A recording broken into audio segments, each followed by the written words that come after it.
فمن ثقلت موازينه فأولئك هم المفلحون ومن خفت موازينه فأولئك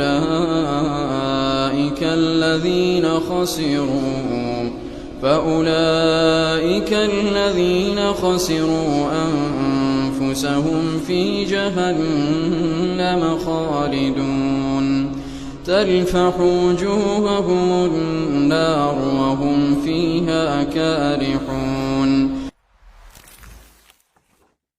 Nah, para ulama yang berpendapat demikian diantaranya adalah Al-Imam Muhammad ibn Idris Asy-Syafi'i, dan ini yaitu pendapat Al-Imam Syafi'i. Kemudian pendapat Al-Imam Ahmad ibn Hanbal rahimahullah. Nah, ini mungkin saya ulangi sekali lagi ya, berkali-kali ya saya ulangi. Ada banyak kemiripan pendapatnya Imam Ahmad dengan Al-Imam Syafi'i.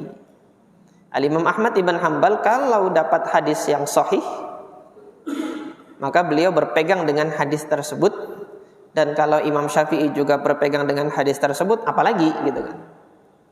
Kalau Imam Ahmad tidak mendapatkan hadis sahih, beliau mengatakan in lam ajid hadisan sahihan fa ana aqulu biqauli Syafi'i. Kalau saya tidak dapat hadis yang sahih, saya berpegang dengan pendapatnya Imam Syafi'i. Nah, ini kita keluar pembahasan dulu ya tentang adabnya Imam Ahmad dengan Imam Syafi'i. Antum pun juga boleh seperti itu. Karena dahulu saya juga diajarkan oleh guru saya seperti ini, maka saya juga ajarkan antum seperti itu. Seperti apa saya ajarkan? Dulu guru saya Al-Imam Syekh Abdurrahman Asy-Syamrani ketika mengajarkan hadis kepada kami, beliau menyampaikan bahwasanya Syekh Muhammad ibn Shalih Al-Utsaimin pernah mengatakan, kalau susah bagi saya untuk memecahkan suatu permasalahan yang mana di dalamnya itu khilaf para ulama itu kuat, saya lebih cenderung memilih pendapatnya mazhab Imam Ahmad bin Hanbal. Ini Syekh Utsaimin ya. Maka Syekh Abdurrahman Asy-Syamrani menyampaikan kepada kita, nah antum silahkan imam mana yang antum anggap dia lebih selamat pendapatnya, dan antum silahkan untuk berpegang dengan pendapat imam tersebut. Kalau memang antum tidak bisa memecahkan suatu permasalahan, pemahaman dalilnya antum nggak sampai ke situ, pilih imam yang memang antum anggap lebih bisa mendekatkan kita kepada apa yang Allah Subhanahu wa taala inginkan dari hambanya. Kalau memang nanti teman-teman yang berada di wilayah India, Pakistan itu lebih cenderung kepada pendapatnya Al-Imam Abu Hanifah dan mereka lebih tenang di sana, silahkan. Adapun kita di Indonesia ini, di Nusantara, apabila lebih cenderung kepada tarjihatnya para a'immatus Syafi'iyah, silahkan. Kalau itu dipandang lebih rajih dan lebih tenang, kita dianggap lebih bisa mendekatkan kepada kitabullah dan sunnahnya Nabi SAW, silahkan. Nah, di sini juga Al-Imam Ahmad bin Hanbal secara pribadi beliau demikian. Beliau melihat kefaqihan yang ada pada diri Al-Imam Syafi'i. Al-Imam Ahmad bin Hanbal pernah menyampaikan kanal fiqhu quflan ala ahlihi. Riwayat yang lain mengatakan kanal fiqhu quflan ala ahlil hadis. Fikih itu dulu awalnya itu tertutup, terkunci bagi para ahli hadis. Para ahli hadis ini ngeriwayatkan hadis aja.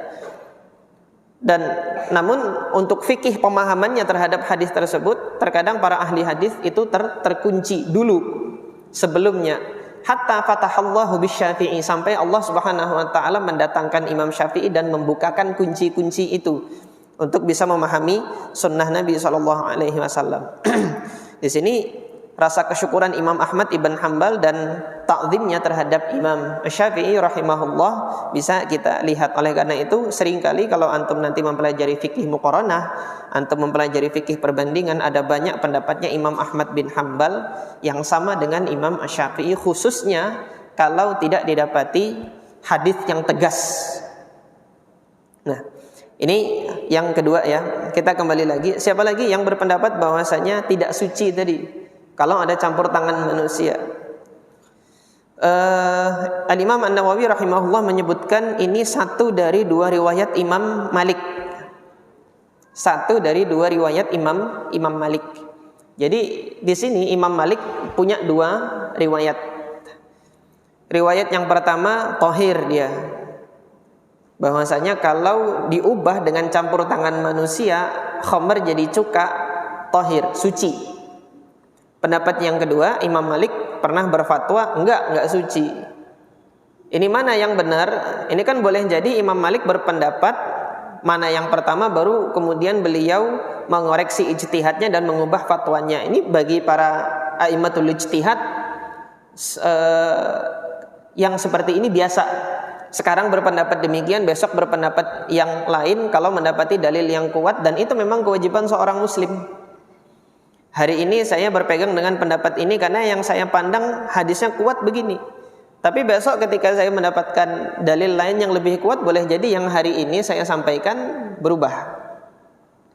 Itu tandanya apa? Ada proses belajar pada diri seorang muslim. Contohnya ada para a'immah. Para imam kita mencontohkan itu. Mereka tidak sungkan, tidak malu untuk mengubah pendapatnya dahulu kalau memang mendapati dalil yang lebih kuat. Nah, di sini Imam Malik punya dua riwayat yang ditegaskan oleh Al-Imam An-Nawawi, ashahhur riwayataini an Malik. Ini yang paling sahih riwayatnya dari Imam Malik, bahwasanya beliau berpendapat tidak suci kalau khamr itu diubah oleh manusia. Nah, keterangannya Imam An-Nawawi rahimahullah di sini mengubahnya itu bi ilqa'i syai'i fiha, dengan menambahkan beberapa campuran-campuran materi lain yang bisa mengubah khamr itu, mempercepat perubahannya menjadi cuka. Nah, ini pendapat yang pertama, yaitu kalau dengan campur tangan manusia tidak suci khamr itu, meskipun dia sudah berubah, sifat-sifatnya hilang, dia jadi cuka sepenuhnya. Kalau ada campur tangan manusia tetap tidak suci. Pendapat yang kedua, suci. Mau dia berubah sendiri, mau dia diubah sama manusia di situ dengan mencampurkan bahan-bahan yang lainnya hingga lebih cepat berubah menjadi cuka. Suci. Dia suci, hanya saja perlakuannya itu terlarang secara syariat, itu saja. Kenapa? Karena kemarin Nabi SAW kan melarang khamr diubah jadi cuka. Gimana kata Nabi? Tidak. Stop sampai di sini. Kalau Nabi Muhammad SAW memperinci tidaknya ini tidak nggak ada ijtihad. Kaum muslimin nggak ada ijtihad di situ. Jadi memang sengaja Nabi SAW memfatwakan tidak, gitu kan. Ketika ditanyakan khamr yang diubah menjadi cuka, Nabi katakan tidak. Artinya jangan diupayakan untuk diubah menjadi cuka, tapi khamr tetap buang. Disuruh buang, turun ayatnya itu buang. Nah, hal ini menunjukkan perbuatan tersebut tidak boleh. Yang jadi khilaf di sini kan kalau suci tidak sucinya itu yang jadi khilaf. Nah, pendapat yang kedua tadi suci, meskipun nanti diubah, hanya saja perbuatan mengubahnya itu dia berdosa karena hadis tadi sudah melarang. Yang berpendapat bahwasanya dia suci dan cukanya itu halal, tidak najis, adalah yang pertama Al-Imam Abdurrahman ibn Amr Al-Auza'i. Al-Imam Abdurrahman ibn Amr Al-Auza'i ini salah satu atba'ut tabi'in senior yang berada di Syam. Dikenal dengan faqihnya ahli Syam. Dan Al-Imam Asy-Syafi'i rahimahullah banyak mengambil faedah dari fikih-fikihnya Imam Auza'i ini.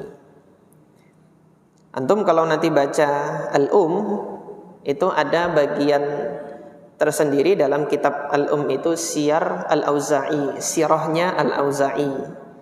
Nah, itu dari situ nanti ada beberapa faedah-faedah fikihnya Imam Al-Auza'i itu yang juga nanti disadur oleh Imam Syafi'i sebagai salah satu ramuan dari fikihnya Syafi'i. Jadi Imam Syafi'i ini fikihnya itu kan melihat kepada para pendahulu-pendahulu beliau. Bukan jebret gitu langsung, oh ini fikihnya Syafi'i, enggak, tapi ada proses belajar di situ. Imam Syafi'i mempelajari bagaimana Imam Malik memahami dalil. Sebelum kepada Imam Malik, Imam Syafi'i kan belajarnya kepada Al-Imam Muslim ibn Khalid Az-Zanji. Ini faqihnya Makkah, muftinya Makkah. Dan belajar kepada Al-Imam Sufyan ibn Uyainah. Ini faqihnya Makkah. Hanya saja Imam Sufyan enggak mau fatwa. Imam Syafi'i pernah menyampaikan, ma ra'aitu rajulan akmala lil ijtihad min Sufyan ibn Uyainah wa amsaka 'anil futya minhu. Aku tidak melihat seorang yang sudah lengkap alat ijtihadnya tetapi paling hati-hati dan menghindari untuk berfatwa melebihi Sufyan ibn Uyainah.